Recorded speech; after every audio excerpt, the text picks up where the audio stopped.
to the curve, where ideas take flight, blending tech. All right, well, welcome to The Learning Curve, the podcast put on by the Digital Learning Department of Region 7 Education Service Center.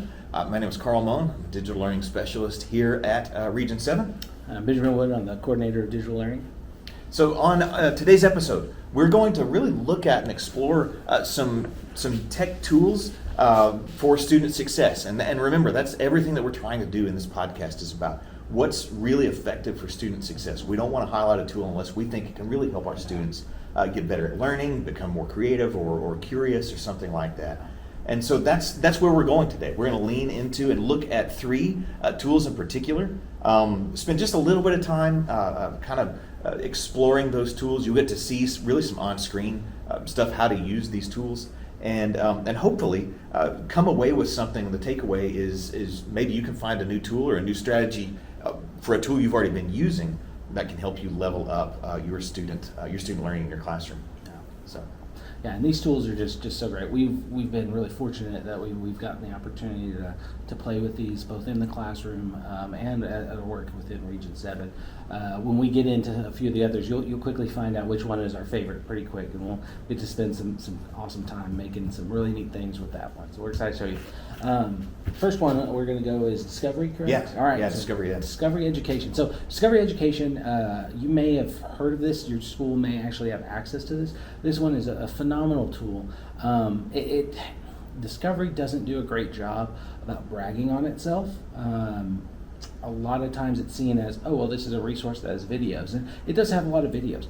But what it has in spades above that is phenomenal tools to help speed up your process and give you access, your students access to great resources, interactive games that will teach them educationally focused things. So, you want to teach them the water cycle. They've got interactive labs that they can interact with there.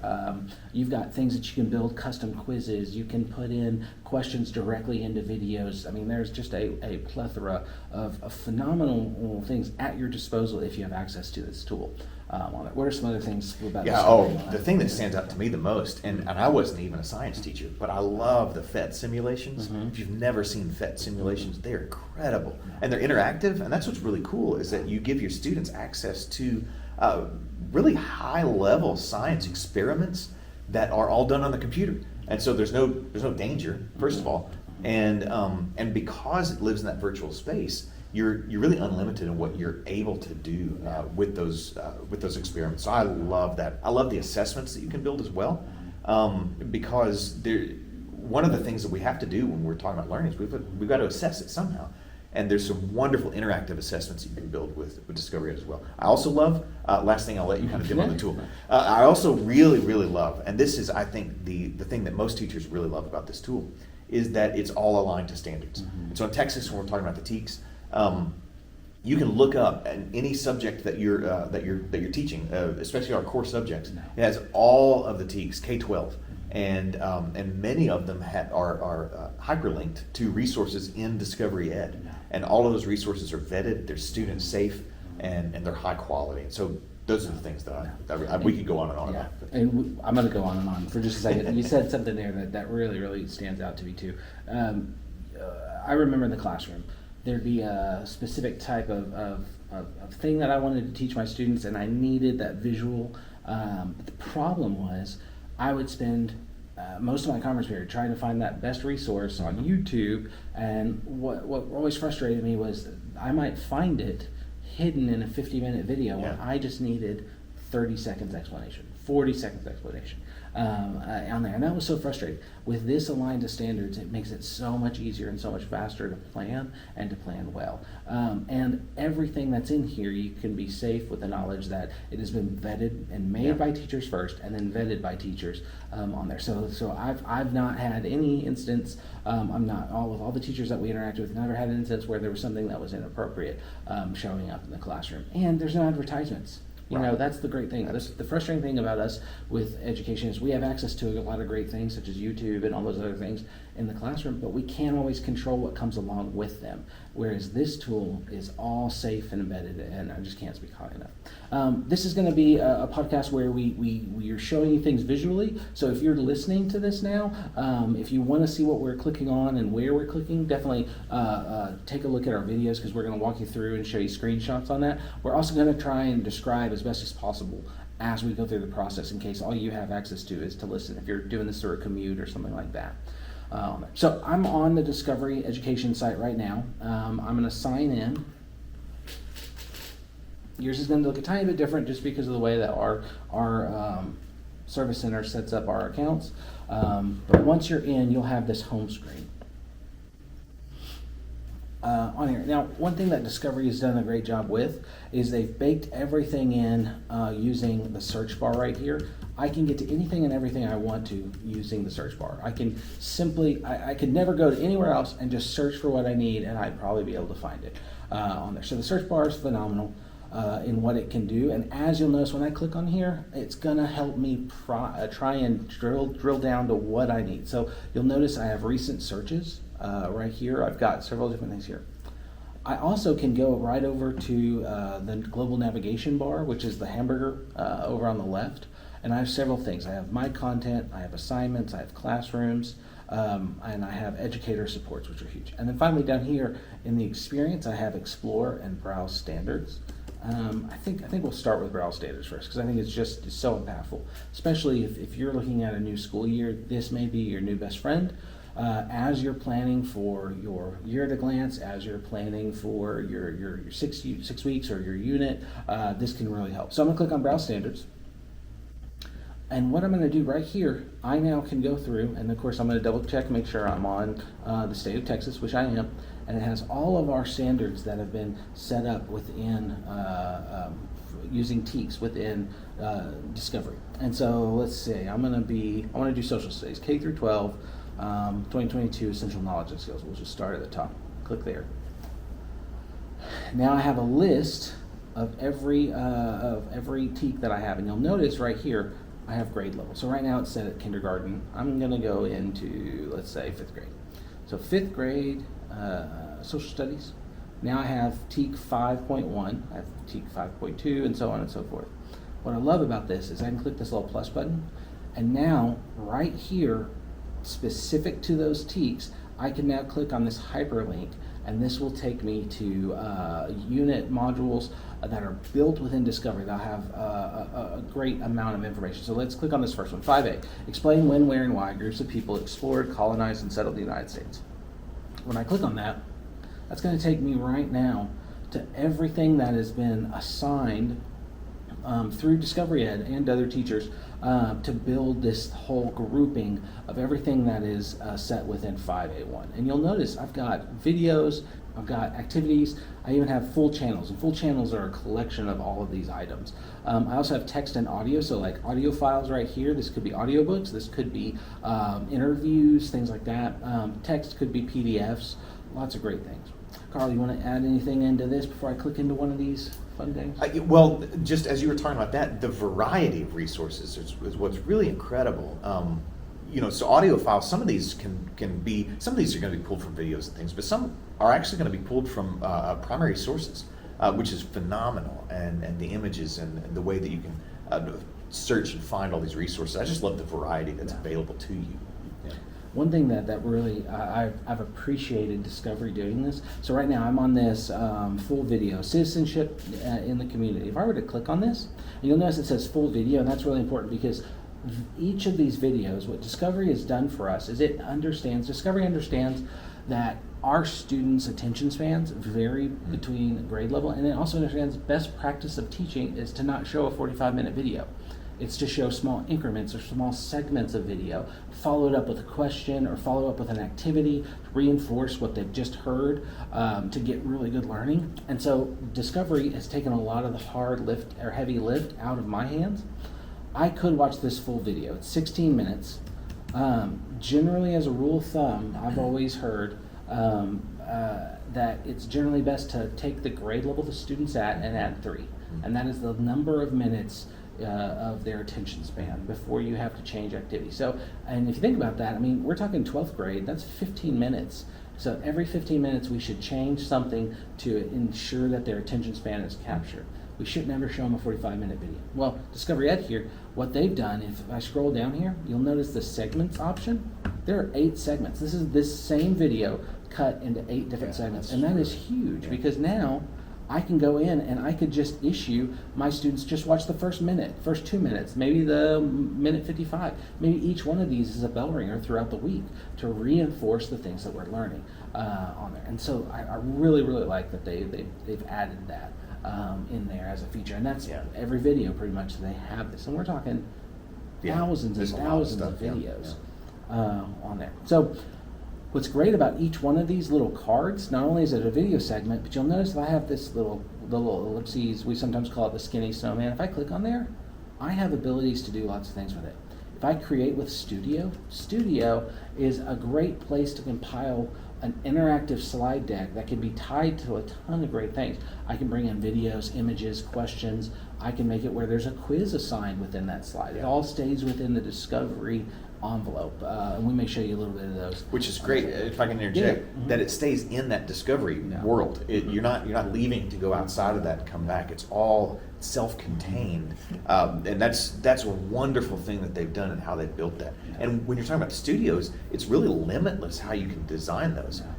They're completely wide open, and so you can build your entire lesson based on the resources that are in Discovery, and they're all clean and they're all good. So I really love that too. Awesome.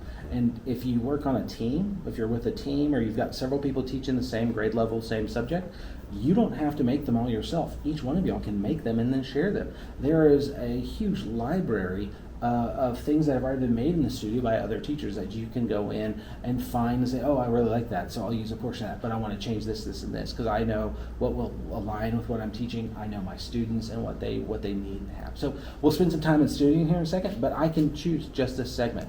I can assign it, so I can assign it for my students to go watch just this video, or I can share. So if you're a Google School, if you're using Google Classroom, this share is great because it's a great way to link. So I would just copy this link, put it in my Google Classroom as an activity or maybe in a stream. They would then click this, it would send it to here, and then they could view the video. Also down below, you've got the Google Classroom link right there on there, so you could just send it right out there. I can then save to my content. My content is like a Google Drive built within your Discovery Ed space, and I'll show that to you here in a second. So I clicked back on the little globe there. I wanted you to see the standards. Now I want to show you, first let me backtrack. I want to show you just how many things are in here at your disposal. If I go to the search bar and I just hit enter, I haven't typed anything in, this is going to show me everything that we have in there. And so if I go in, all right, so we're looking at 137,000 results. So right now, in the library that is Discovery Ed, you have 137,000 results at your disposal. And that can be anything and everything. Just like we said, like if we come in here, I want to show you interactives. If I just click interactives to filter, you've got over 1,000 interactives. And these are really impressive interactives. Properties of matter, particle simulators. You've got order and build. You've got all kinds of great things. The water cycle, an interactive cycle with that. I mean, just phenomenal things in here. And this is really where the labs that you were speaking of really show up. And when we say 139,000 items, what's great about this and what I love about what Discovery does is they continually vet these items, and they will remove things that actually don't fit standards any longer. They'll take them out. And so you can trust that what's in Discovery Ed is accurate and it's pertinent to what you're talking about, because they really do update these things. They don't just create a catalog and leave them all in there. They continually go through and vet these things. And if there's one, again, like I said, that's no longer appropriate or it doesn't quite fit the standards, then they'll just pull it and they'll modify it or something else with it. And that they really try to stay on top of stuff like that. Carl, can we squirrel for a second? Absolutely. So I've typed in static electricity in the search bar. There are, and I have interactive selected. Let me unselect interactives. There are 149 results of static electricity. So we've got a full video that explains static electricity. It's geared toward grade levels 3 through 5. We have another video that is geared through 6 through 8 or 9 through 12. So you're seeing a leveling of this. You're seeing them focus and make different multiple versions of videos to align with the age of the student. So you can find resources that will align with what your students need, because I'm a recovering secondary teacher, and I always knew and understood if I showed something that my students felt were below them, they wouldn't focus nearly as much. And so if I could find something that aligns to the rigor that I was expecting and the level of understanding of my students, I'd have better results. So that's huge that they have that in there. And then they also have fun things like this. So this is John Travoltage. Have you seen John Travoltage? Yes, I have. Oh. That's a good one. I love I do this. like So we're going to spend 2 minutes and we're going to talk about, we're going to use John Travoltage, a simple interactive, and we're going to do it so that we can learn how static electricity works. So you'll see these little boxes, and you also see right down here, this is the lab that Carl was talking about on here. So what I'm going to do is I'm going to build up static electricity by moving his feet. And as I do, you see all the electrons building up. I keep moving. And whenever he touches the door, then it releases and shocks. A very simple one, but very funny. I can use this.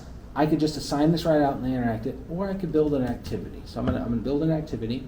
I'm gonna start with a slideshow. I'm gonna say next, and we'll say static electricity.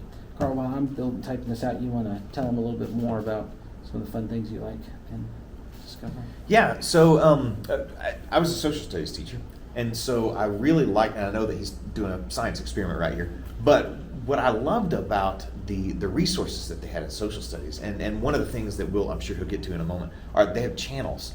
And so if I'm studying the American Revolution, there was an American Revolution channel where all of the resources were compiled to just be about that specific topic. And I thought that was really valuable because it saved me time in prep. Because I didn't have to go search, and I love searching by standard, I think that's wonderful, but I didn't have to go search by every single TEK. I could just type in what I'm looking for, and oh, hey, here's this whole channel that's got stuff available for you. And I thought that was super valuable for me. No, that's great. And that's, again, it goes back to just human nature.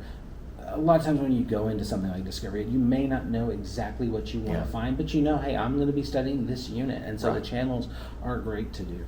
Okay, so I've got my studio set up here. It's brought in my exploration, and now all I need to do is simply add in what I'd like. So I can add in a short answer or multiple choice question by simply clicking, dragging, and dropping, just like I would in Google Slides, something like that. I can add in, let's see, if I had something from my device, pretend I have my students from last year. We did an activity with balloons and static electricity and hair. I could click there and add that in here.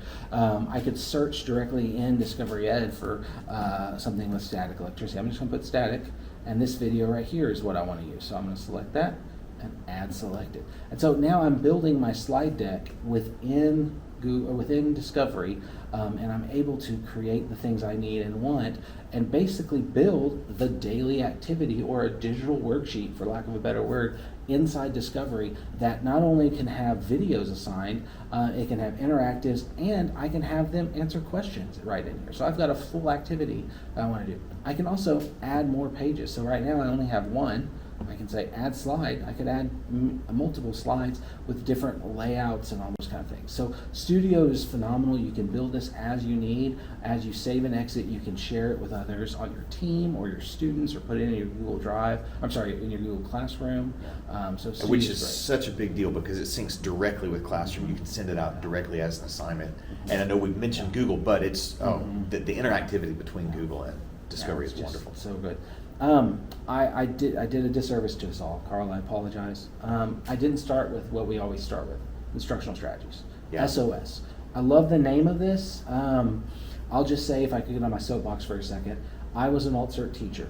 Had I known about what Discovery offered at the start of my career, 10, 12 years ago, 15 years ago, I would have been a better teacher faster because of these instructional strategies. Now, Discovery, I'll be the first to tell you, Discovery did not make these instructional strategies, but what they've done is they've taken the tried and true instructional strategies and they have packaged them in a way that makes it very easy for a new teacher or a teacher, a veteran teacher that is wanting to try an instructional strategy to implement, and giving you resources to implement not only for yourself as the teacher, but also for your students. So everybody in the room easily understands what the expectation is and how to use it. So what I love too is it's an SOS. So I'm going to send out an SOS in the search bar. I'm simply going to type SOS and I'm going to hit enter.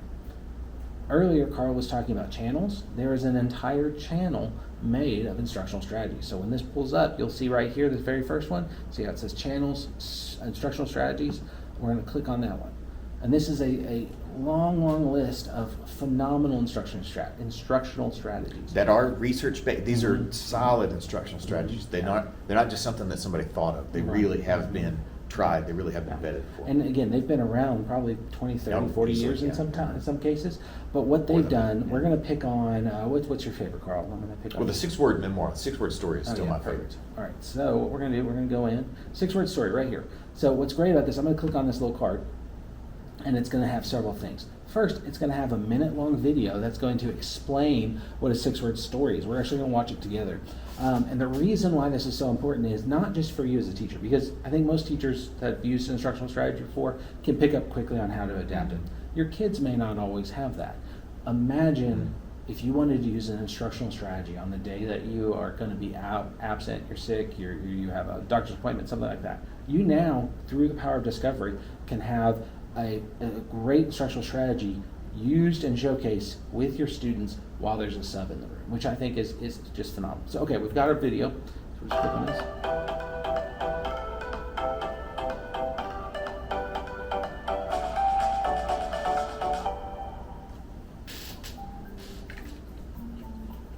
Could you summarize the most important information about a video, reading passage, or image in just 6 words? Well, let's find out. Being able to quickly recap helps you remember big ideas about what you're learning. Let's try it together with an image. Study this image and think about what you see. Ask yourself, was this image captured recently or long ago? What do you think happened before or after this image was created? What are the people or animals doing in the image? And what can you tell about the setting? Why do you think so? It might be helpful to jot down notes to help you create your 6-word story. Our 6-word story might be, when the harvest comes, everyone works. Now you can create a story that explains what is most important to understand about a selected piece of media. Remember, you can only use 6 words.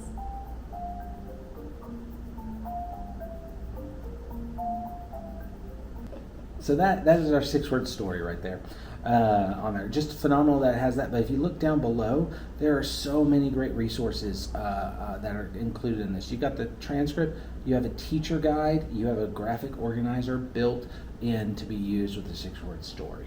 What are some ways you use 6-word story before the class? Well, what I love about the 6-word, why I like it so much, is I can use this as a bell ringer, I can use this as an exit ticket, I can use it as an in-process, in-the-moment formative assessment. As a bell ringer, you're getting your students to, hey, summarize yesterday's lesson. All you've got 6 words. Or at the end of the day, here's your exit ticket. You've got to tell me what I just told you, but you've only got 6 words. I also love that it's really easily scaffolded. So if you've got struggling learners, because 6 words is actually not a lot to summarize something with. If I've got struggling learners, I can give them 10 words. If I've got GT students, I can give them 5 words. If I've got vocabulary that I want to bring into it, hey, 6 words, you've got to use a vocabulary word in your summary. Use the word verbose in your 6-word story. Which would be interesting to use in a 6-word story. But I like how easily modifiable it is, and something that our students really struggle with a lot is summary. And you're forcing them to summarize. You're forcing them to be concise. And I think that concision really helps with language development as well. I've got to learn the best word, not just a good word. I've got to learn the best word to communicate what I'm trying to say. No, I can't speak highly enough of instructional strategies, and like I said, I'll be the first to say Discovery did not make them, but in my eyes, they perfected the way in which we can How to use them, introduce yeah. instructional strategies on there. So, quick little PSA: if you are new to Discovery, get in there and play around with it. If you're working alongside a new teacher, first year teacher, or several new year teachers, please show them these. I feel like these are the single best thing that Discovery has on offer. As great as all the other things are, this can positively impact students' learning just because it opens up an avenue for better collaboration, better engagement through the use of these within the classroom. On there, we're coming up towards about 24 minutes in. Are there any things that I just didn't show or you think are valuable for and that's Discovery? that's the frustration on doing a tool like this, because we do all day workshops and things like this. 30 minutes is not nearly enough time. It's such a valuable platform, and when we say it's a one-stop shop, and they actually call it Discovery Education Experience, it really is. There's so much there. I love the virtual field trips. I love the just the way that we can expose our students to all kinds of information in one place that's self-contained. I think it's phenomenal too. I mean, the fact that you can build standard quizzes, video quizzes, embed those questions within the video to ensure students are not only watching through the entirety of it, but then also check for understanding and have that formative assessment capability in there. It's just phenomenal. We can't speak highly enough of this. We could go on, and as you've seen, we can be a little verbose with how much we enjoy this. But I can't speak highly enough of this on there. Quick little plug: anytime you have a question about this, we are available to come out to your school if you have Discovery Ed and showcase this and go more in depth on there. But I just think it's a great, phenomenal tool, and it's amazing that they don't brag more on all that it can do, because there's just so much embedded in there. Yeah, it's really good. Really good tool. All right. Well, I think, is that everything for Discovery Ed? I think that's as much as we can fit in right there, and we will come back and we're going to address this. All of these tools we're going to talk about today, we're going to address them more as we go through the series. But well done. Welcome to the curve, where ideas take flight. Blending tech and teaching, sparking insight. From digital tips to stories untold, we're here to inspire, to break